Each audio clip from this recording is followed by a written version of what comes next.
তার মা তার বাবার বোনকে এত মূল্যায়ন করছে, তখন সে শিখবে আমি বড় হওয়ার পর আমার যে বোন আমার পাশে একসাথে আমরা বড় হয়েছি, আমার বোনকে আমি সেভাবে মূল্যায়ন করব। আজকে আমরা মনে করি পরিবার মানিকে আমি, আমার স্বামী আর আমার সন্তান মানি পরিবার, আমার শ্বশুর শাশুড়ির পরিবারের অংশ নয়। এই সন্তান ছোটবেলায় এটা শিখতেছে। সন্তান যখন বড় হবে সেও ভাববে সে তার স্ত্রী এবং তার সন্তান মানি পরিবার, আপনি মা বাবা তার পরিবারের অংশ নয়। সে তখন আপনাকে বৃদ্ধাশ্রমে রেখে আসবে, কারণ সন্তানরা দেখে শিখে।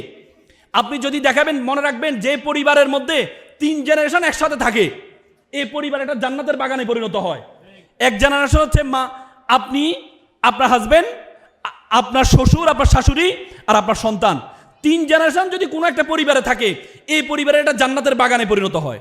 আর যে পরিবারগুলো আমাদের এখন নিউক্লিয়ার পরিবার, এক্সটেন্ডেড পরিবার থেকে আমরা নিউক্লিয়ার পরিবারে চলে আসছি, মানে আমি আমার স্বামী সহ সন্তান সহ একটা ছোট্ট একটা আবদ্ধ প্লাটে থাকি। আমরা একটা প্লাটে থাকি। তার মানে এই প্লাটের মধ্যে আপনি থাকেন, আপনার মধ্যে সবসময় ন্যারো মাইন্ড কাজ করে। কিন্তু আপনি যখন সবার সাথে থাকতে যাবেন, তখন আপনার মন খুলে যাবে। অনেক সময় ভুল হবে, সে দেখবে, সে আপনাকে শুধরিয়ে দিবে। অনেক সময় তার লজ্জায় আপনি ভুল করবেন না। কিন্তু আপনি যখন ছোট ছোট প্লাটে থাকবেন, আজকে আমাদের অ্যালার্মিং হচ্ছে আমাদের সোসাইটির জন্য, আমরা সবাই একটা প্লাটে থাকা শুরু করেছি, ছোট ছোট প্লাট। আপনি কখনো থাকবেন না, আপনি বড় প্লাটে। আল্লাহ রাসূল বলেছেন যে তোমরা প্রশস্ত এতে থাকো, ঘরে থাকো, প্রশস্ত ঘরে থাকো। আপনি প্রশস্ত ঘরে থাকবেন।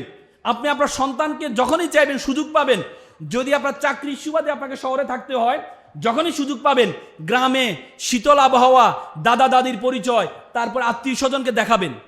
মনে রাখবেন, সে যখন এগুলো দেখবে, সে বড় হওয়ার পর সে সবসময় এই জিনিসগুলো দেখভাল করবে। এজন্য আপনারা যারা এখানে অভিভাবক আছেন, আপনার সন্তানকে সবসময় দাদা দাদুকে পজিটিভিটি শিখাবেন, দাদা দাদুর ব্যাপারে পজিটিভ শিখাবেন। ফুফিদের ব্যাপারে আজকে খুব অ্যালার্মিং। আমি আমার সন্তান, আমার রাজকন্যাকে এত বেশি ভালোবাসি, কিন্তু যে ঘরে আপনি বসবাস করছেন সে ঘরের রাজকন্যা ছিল আপনার সন্তানের ফুফিরা, আপনার ননদেরা, তারা ছিল রাজকন্যা। অথচ তারা আসলে আমরা তাদেরকে মূল্যায়ন করি না। অথচ একসময় তার বাবা মায়ের রাজকন্যা ছিল এই আপনার ননসরা। আপনি যখন আপনার বাবার বাড়িতে যান, আপনি কেন আশা করেন যে এই ঘরে আমি একসময় বসবাস করছিলাম, এই রুমটা ছিল আমার, আর এখন আমার রুমটা নেই? কারণ কি? কারণ হচ্ছে আমরা আমাদের সন্তান, আমরা আমাদের মধ্যে আমাদের ফুফিরা, আপনার সন্তানের ফুফিরা যখন বাসায় আসে, তখন আপনি তাকে বেশি কথা বলতে দেন না, তাকে মূল্যায়ন করেন না, সম্মান দেন না, তার জন্য ভালো আয়োজন করেন না আপনি। কিন্তু আপনি যদি আপনার সন্তানের সামনে ফুফিদেরকে ভালো করে অ্যাড্রেস করেন, তার জন্য ভালো আয়োজন করেন, তার জন্য ভালো খাওয়ার ব্যবস্থা করেন, আপনার সন্তানকে যদি বলেন তোমার ফুফি আসতেছে, তোমার ফুফি কিন্তু এই ঘরের রাজকন্যা ছিল এক সময়, এই ঘরের রাজকন্যা, এখনো সে রাজকন্যা। মনে রাখবেন আপনি আপনার বাবার ঘরে সেই সম্মানটুকু আপনি পাবেন। আপনার সন্তান সেটা শিখবে। আজকে আপনার সন্তানের পাশে আপনার মেয়ে রাজকন্যা, আপনার সন্তানের পাশে আপনার রাজকন্যা, আপনার মেয়ে। এ রাজকন্যা সে ছেলে যখন দেখবে তার মা তার বাবার বোনকে এত মূল্যায়ন করছে, তখন সে শিখবে আমি বড় হওয়ার পর আমার যে বোন আমার পাশে একসাথে আমরা বড় হয়েছি, আমার বোনকে আমি সেভাবে মূল্যায়ন করব। সুতরাং লার্ন ইন বিহেভিয়ার বলে যে সন্তান দেখে শিখে। আপনি আপনার সন্তানকে দেখে শিখাবেন। সন্তান একবার একটা ইঞ্জিনিয়ার ছেলে বড় হয়েছে, আমেরিকার বড় ইঞ্জিনিয়ার হয়েছে। তার মা একদিন কল করলো যে বাবা, তোমার বাবা মারা গিয়েছে, তোমার বাবার শেষ ইচ্ছে ছিল তুমি তোমার বাবাকে দাফন কাফন ব্যবস্থা করবা। তখন সন্তান একটু পরে কল করলো তার খালাকে, বল খালা তুমি মাকে একটু বুঝাইয়ে বলো, আমার একটা প্রমোশন আছে, যদি আমি চলে যাই আমার প্রমোশনটা আটকে যাবে, আমি যেতে পারবো না, তুমি মাকে একটু বুঝিয়ে বলো। পরবর্তীতে মা আবার কল করলো সন্তানকে, এজন্য কি তোকে মানুষ করেছি, তোর বাবার চেয়ে তোর ক্যারিয়ার বড় হয়ে গিয়েছে।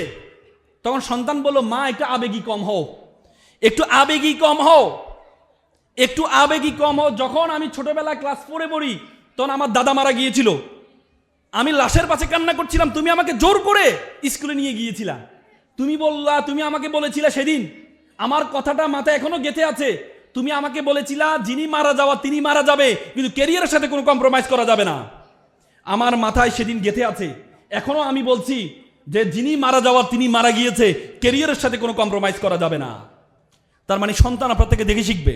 আপনার সন্তানকে কি শিখাবেন? আপনার সন্তানকে দেখাবেন একটা, আবার বলবেন আর আমরা দেখতাম যে এই মৃত্যুর পরে আপনার সকল আমল বন্ধ হয়ে যাবে, আপনার আমল থাকবে আপনি যে একটা সুসন্তান রেখে যাবেন, এই সুসন্তান যত আমল করবে সে আমলের একটা অংশ আপনার আমল নামে আসবে। আর আপনার যে সন্তান আপনি রেখে যাচ্ছেন এই সন্তান যত গুনাহ করবে এই গুনার একটা দায়ভার আপনাকে নিতে হবে। তো সুতরাং এখানে যারা অভিভাবকরা আপনারা আছেন, আপনি আপনার সন্তানকে আপনি আপনার সম্পদের পিছনে না ঘুরে আপনি আপনার সন্তানের জন্য সন্তানকে ভালো মানুষ তৈরি করার জন্য কাজ করে যান, সন্তানকে সুশিক্ষা দিয়ে যান। আল্লাহ তাআলা কোরআনে বলেছে ইকরা পড়ো রব্বিকাল্লাযী খলক, যিনি তোমাকে সৃষ্টি করেছেন, খলাকাল ইনসানা মিন আলাক, যিনি তোমাকে জমাট বাঁধা রক্ত থেকে সৃষ্টি করেছেন। তার মানে আল্লাহ তাআলা এখানে জীববিজ্ঞান শিখিয়েছেন।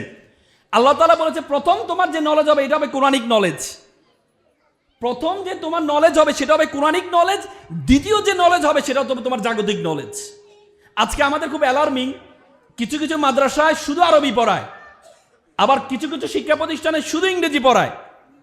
শুধু আরবি শুধু ইংরেজি যদি পড়ায় তাহলে এই সন্তান থেকে আপনি ভালো কিছু পাবেন না। আরবি যেখানে পড়ায় পাশাপাশি আপনাকে জাগতিক নলেজ দিতে হবে, কারণ পৃথিবীটা একটা বিশ্বগ্রামে পরিণত হয়েছে। আমরা উই আর গ্লোবাল সিটিজেন, আমরা বিশ্ব নাগরিক। We have to think beyond Bangladeshi border, আমাদের এই বাংলাদেশি বর্ডারের বাইরে চিন্তা করতে হবে। এই জন্য আপনার সন্তানকে জাগতিক নলেজ দেখবেন। আজকে বাংলাদেশের স্কলাররা সবচেয়ে বেশি জনপ্রিয় স্কলার কারা? যাদের কোরআনিক নলেজ আছে পাশাপাশি জাগতিক নলেজ আছে, যারা আরবিতেও সুন্দর জানে আবার ইংরেজিও সুন্দর জানে। তার মানে আল্লাহ আমাদেরকে, আমরা সবসময় ইকরা বিসমি রব্বিকাল্লাযী খালাক এই আয়াতের ব্যাখ্যা করি, কিন্তু খালাকাল ইনসানা মিন আলাক, যে তোমাকে জমাট বাঁধা জীববিজ্ঞান শিখিয়েছেন আল্লাহ তাআলা, এই আয়াতের ব্যাখ্যা আমরা আর করি না। এই জন্য আমার খুব ভালো লেগেছে এই মাদ্রাসার যে কারিকুলাম, তাদের কারিকুলামের মধ্যে প্রথম যে নলেজ সেটা হচ্ছে কোরআনিক নলেজ।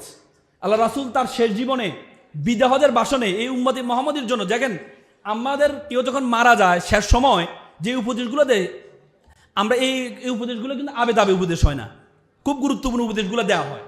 আমরা যখন কেউ যখন মারা যাবে, আমার চাচা মারা যাবে, বাবা মারা যাবে, মারা যাওয়ার সময় সন্তান বা তার স্ত্রীকে যে উপদেশগুলো দেয়, আল্লাহ রাসূল শেষ জীবনে, আল্লাহ রাসূল জানেন, আল্লাহ রাসূল শেষ জীবনে আল্লাহ রাসূল বিদায় হজের ভাষণ, সর্বশেষ ভাষণে আল্লাহ তাআলা আমাদেরকে আল্লাহ রাসূল আমাদেরকে একটা পরামর্শ দিয়েছেন। তিনি বলছেন তারাকতু ফিকুম আমরাইন লান তাদুল্লু মা তামাসসাকতু বিহিমা কিতাবুল্লাহি ওয়া সুন্নাতে রাসূল।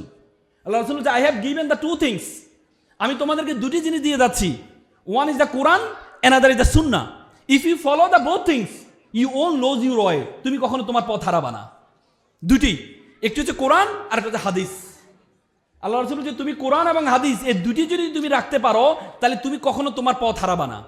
আজকে আপনারা যে সিদ্ধান্ত নিয়েছেন অভিভাবকরা, আমি সবসময় বলি, আজকে এখানে অনেক মিডিয়া আছে, আমি বলছি আজকে আমাদের দেশে বৃদ্ধাশ্রম বেড়ে যাওয়ার মূল কারণ হচ্ছে আমাদের দেশে আমরা ছোটবেলায় মুক্তবে যেতাম, সাদ্দাম ভাই আমরা একসাথে মিলে আমরা মুক্তবে যেতাম, আমাদের কারি হুজুর এখনো মনে জীবিত আছেন, আমরা ছোটবেলা মুক্তবে যেতাম, ফজরের পরে মুক্তবে যেতাম। মুক্ত থেকে আমাদেরকে শিখানো হইতো বড়দের দেখলে বড় করে সালাম দিবা, আসসালামু আলাইকুম বড় করে সালাম দিবা, আমাদের শিখানো হতো। আর এখন মুরব্বীরা বলে যে ছেলেমেয়েরা বেয়াদব হয়ে গেছে, এরা আমাদেরকে সালাম দেয় না। কেন সালাম দিবে? সালাম দিবে কেন? কারণ আপনি একটা গাছকে বাঁকা লাগাইলেন, এই গাছটা যদি বড় হয় এটা কি সোজা বড় হবে নাকি বাঁকা বড় হবে? একটা গাছ লাগালেন বাঁকা, এটা জানালা দিয়ে ঘরে ঢুকে যাচ্ছে, পুরো গ্রাম মিলে এসে এই গাছটাকে সোজা করতে চাইলে পারবেন আপনি? পারবেন না। কারণ যখন আপনাকে লাগাইতে হবে যে গাছটা, তখন আপনাকে গাছটা ঠিক মতো লাগাইতে হবে। আপনি যে সন্তানকে ছোটবেলা থেকে বলা হয় তাকে, একটা মানুষের মাথার মধ্যে 200 বিলিয়ন নিউরন আছে একটা শিশুর মাথার মধ্যে। আমরা যারা 16 বছর পরে 100 বিলিয়ন নিউরন ইনঅ্যাক্টিভ হয়ে যায়। আমরা বলি না সন্তানরা এত দুষ্টামি করে কেন? সন্তানের জন্য দুষ্টামি করে কারণ তার নিউরন সবগুলো অ্যাক্টিভ। ওই সময় যদি আপনি তাকে বদান্যতা শিখান, ওই সময় যদি তাকে আপনি সালাম শিখান, ওই সময় যদি তাকে শিখান বড়দেরকে শ্রদ্ধা করো, ছোটদেরকে স্নেহ করো। কারণ আমাদের রাসূল বলেছেন মান লাইসা মিন্না মাল্লাম ইয়ারহামা সগীরা ওয়ালাম ইউআখরু কাবীরানা, তুমি আমার উম্মত নয় যদি বড়দেরকে শ্রদ্ধা না করো, ছোটদেরকে স্নেহ না করো। আপনি যদি ছোটবেলা তাকে এটা শিখান তাহলে সে বড় হওয়ার পর তার নিউরন, আমরা ছোটবেলা যে সূরাগুলো মুখস্থ করেছি এখনো পর্যন্ত সূরাগুলো আমাদের মুখস্থ আছে। আমরা মুরব্বীরা বলি না যে কোরআন পড়ি আয়াত মুখস্থ করি, মুখস্থ হয় না। কারণ কি? কারণ আমাদের মাথার নিউরন অলরেডি ইনঅ্যাক্টিভ হয়ে গেছে।